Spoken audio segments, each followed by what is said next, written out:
Hello दोस्तों, कैसे हो आप सब। आशा करते हैं बहुत ही बढ़िया होगे। जैसा कि आप सभी को लोगों को पता है कि आज नववर्ष का एक त्यौहार है।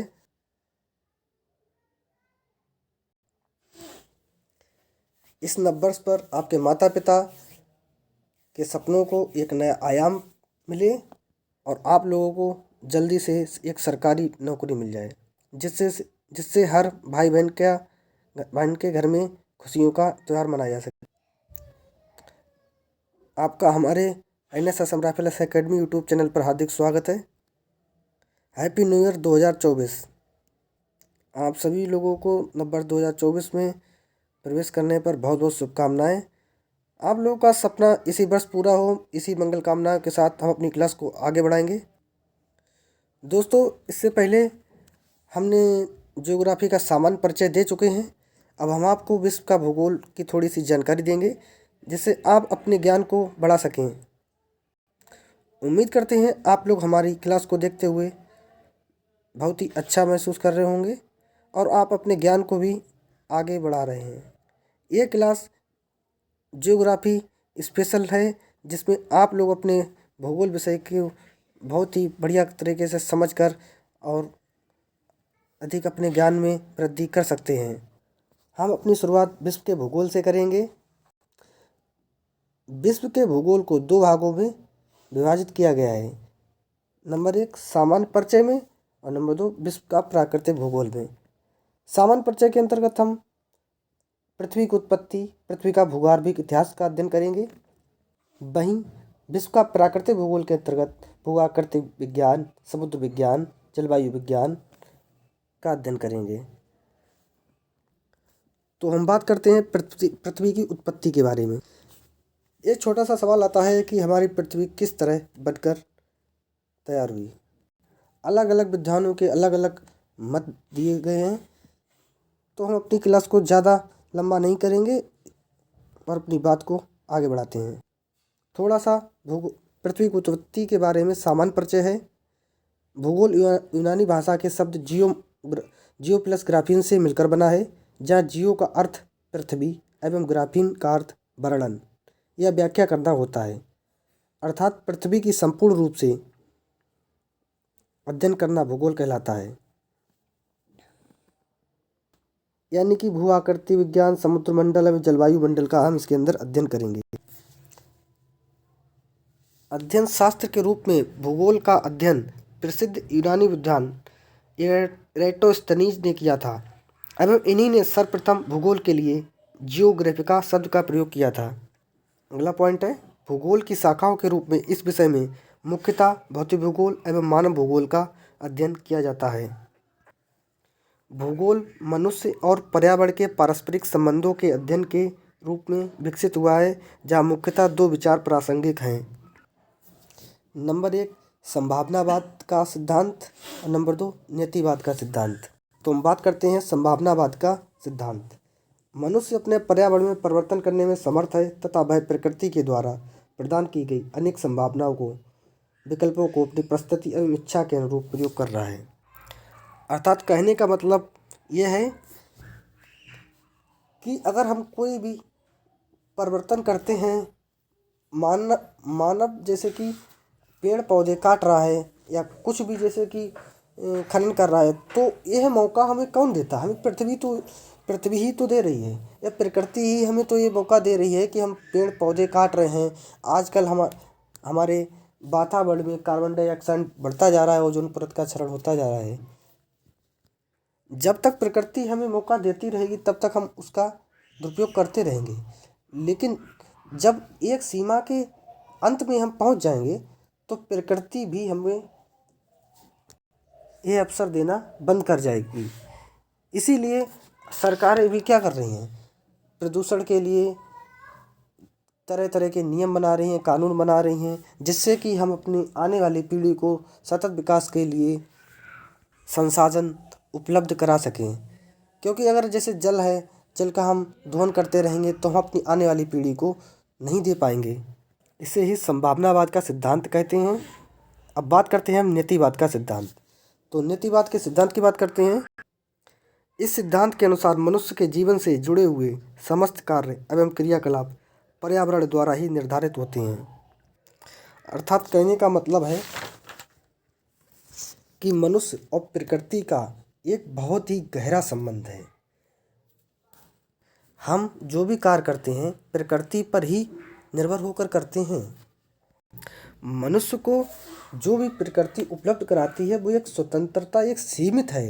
ये नहीं कि अगर हमने पेड़ काटना शुरू कर दिए तो चारों तरफ जंगल कट जाएंगे तो वहाँ के प्राणी कहाँ जाएंगे, तो वो प्राणी हमारे निवास स्थान में आएंगे, हमला कर देंगे। यही कारण है कि अगर हम उनका निवास स्थान नष्ट करेंगे तो वो शहर की तरफ भागते हैं, जिससे कि लोगों में खतरा उत्पन्न हो जाता है, लोगों का शिकार कर लेते हैं। इसीलिए हमें एक निश्चित सीमा तक ही प्रकृति के साथ छेड़छाड़ करनी चाहिए। आपने भी देखा होगा कोरोना काल में प्रकृति ने एक ऐसा भयावह मंजर उत्पन्न कर दिया जिससे किसान मजदूर पलायन करने को मजबूर हो गए। ऐसे में अगर हम प्रकृति को नष्ट करते जाएंगे तो हम सरकार पे कितना भी निर्भर हो लें, सरकार हमारे लिए कुछ भी नहीं कर सकती, क्योंकि प्रकृति के साथ एक निश्चित सीमा तक ही छेड़छाड़ की जा सकती है।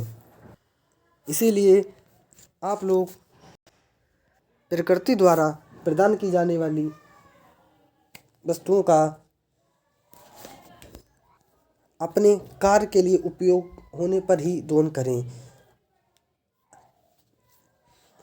जल है तो उसको एक निश्चित मात्रा में ही यूज किया जाए, क्योंकि अगर ऐसा नहीं करेंगे तो सतत विकास हमारा कैसे संभव हो पाएगा।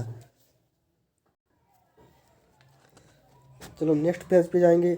अतः इस दृष्टिकोण से मनुष्य को अपनी इच्छा अनुरूप कार्य करने की स्वतंत्रता सीमित मात्रा में है।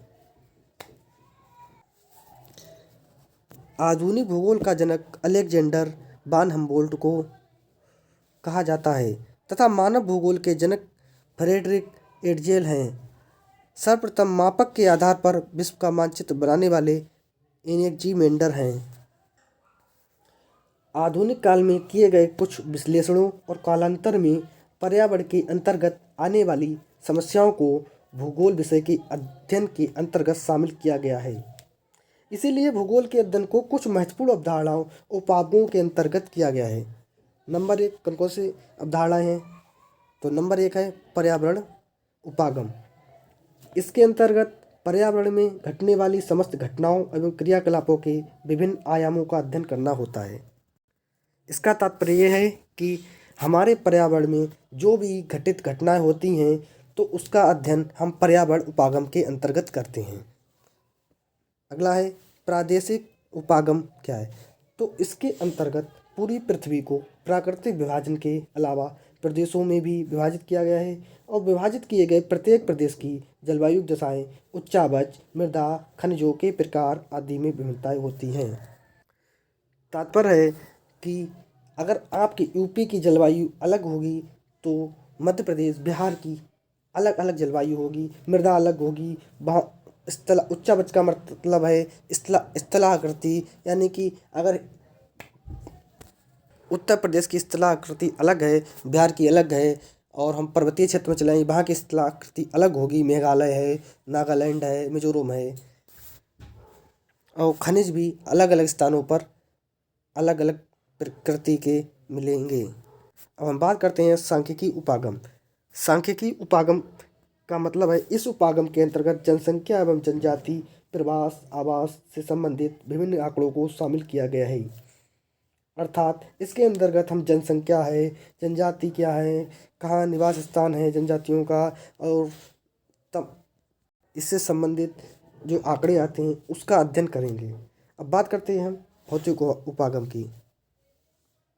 तो भौतिक उपागम यानी कि भूगोल के अध्ययन के अंतर्गत भू आकृति, जलवायु, कृषि, वनस्पति, खनिज, ऊर्जा आदि का अलग अलग अध्ययन किया जाता है।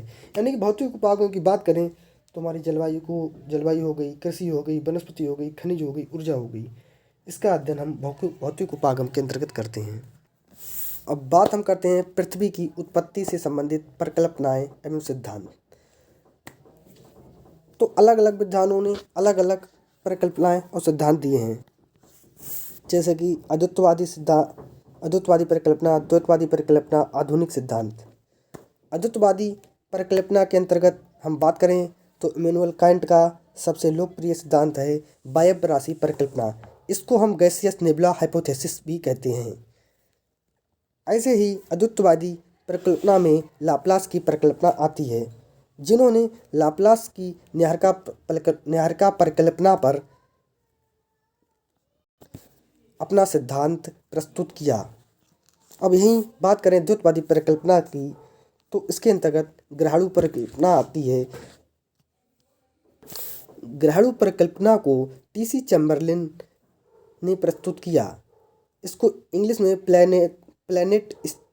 प्लैनेटरी सिस्मेलेथोपोथेसिस कहते हैं। अब बात करते हैं ज्वारीय परिकल्पना, जिसको जेम्स जीन्स ने दिया। इसको टाइडल हाइपोथेसिस भी कहते हैं। अब बात करते हैं नंबर 3 नवतारा परिकल्पना। इसको नोवा हाइपोथेसिस भी कहते हैं। इसका प्रतिपादन प्रोफेसर होयल और लिटिलटन ने किया था। ऐसे ही विखंडन का सिद्धांत भी दिया है, थ्योरी ऑफ फिशन, यानी इसका प्रतिपादन रासजेन ने किया था। हम आगे 5वें नंबर की बात करते हैं अंतर तारक धूल परिकल्पना, इंटरस्टेलर डस्ट हाइपोथेसिस। इसको ऑटो स्मिथ यानी ऑटो स्मिथ का सिद्धांत भी कहते हैं इसको। अब बात करते हैं आधुनिक सिद्धांत। आधुनिक सिद्धांत में बात करते हैं बिग बैंग सिद्धांत, जो सर्वाधिक प्रचलित भी आगे चलकर हुआ।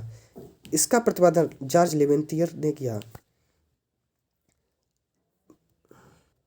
वैज्ञानिकों की माने तो सर्वाधिक लोकप्रिय प्रचलित सिद्धांत हुआ है तो कोई बिग बैंग सिद्धांत हुआ है, जिसे बिग बैंग थ्योरी के नाम से भी जानते हैं। अगला सिद्धांत है स्फीति सिद्धांत, जिसको कॉस्मिक इन्फ्लेशन यानी कि इसका प्रतिपादन एलन गुथ ने किया था।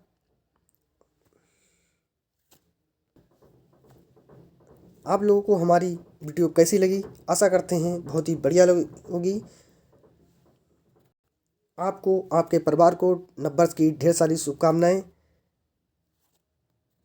अगर आप लोगों को हमारी वीडियो अच्छी लगी हो तो कमेंट बॉक्स में अपनी प्रतिक्रिया अवश्य दें। धन्यवाद। जय हिंद, जय भारत।